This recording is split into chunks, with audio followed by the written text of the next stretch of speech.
Welcome to Nasdaq Trade Talks. I'm Jill Malandrino, Global Markets Reporter at Nasdaq. Joining me at the market site in Times Square, New York City, we have Matt Caywood. He's a co-founder and CEO of TransitScreen. We're going to take a look at making commutes easier with real-time information. And Matt, for all of us that commute into Times Square, into market site every day, we're totally on board with this. 1 out of 3 employees leave their jobs due to a bad commute. That's true. It's a huge problem for companies, especially in this highly competitive labor market.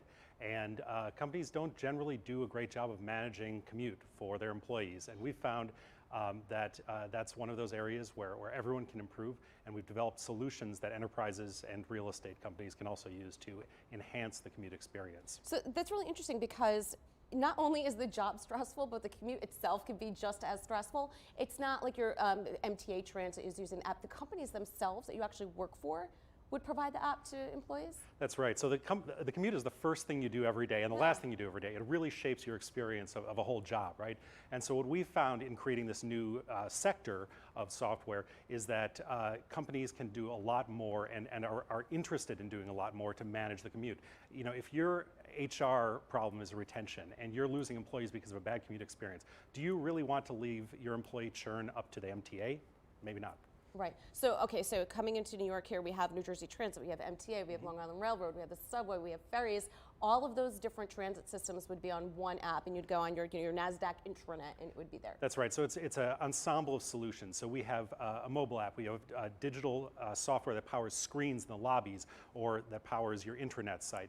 We've got onboarding software as well, and really all of these are solutions that hit people where they are, wherever they're making decisions about how to commute, at home, at work. We can get them the information in a specific way. And of course, it's across all forms of transportation. Anything you could take now, whether it's Uber, Lyft, City Bike, or any of the public transit options as well. So how does that work with you internally? Do you communicate with all the transit systems and they provide this information to you? What does that infrastructure look like? That's right. So our data platform is really core to a lot of what we do. We take in data from every major agency in real time, from all these other data partners of ours. If you have private shuttles, Google buses, things like that, we also ingest that kind of data. And so we really become the single source for all that information and then can provide these different channels of information from that. Well, I think it's great for the data providers as well. Look how much they can learn from your platform just based on commuting habits. That's right. And there's definitely an analytics piece to it as well. We've developed some proprietary patented analytics products for real estate and for businesses to help understand the commute options around them. One's called Mobility Score, and we're building more on top of that platform as well. All right, Matt, thanks so much for joining us at Market Site. Thank you. And thanks for joining me on Trade Talks. I'm Jill Malandrino, Global Markets Reporter at Nasdaq.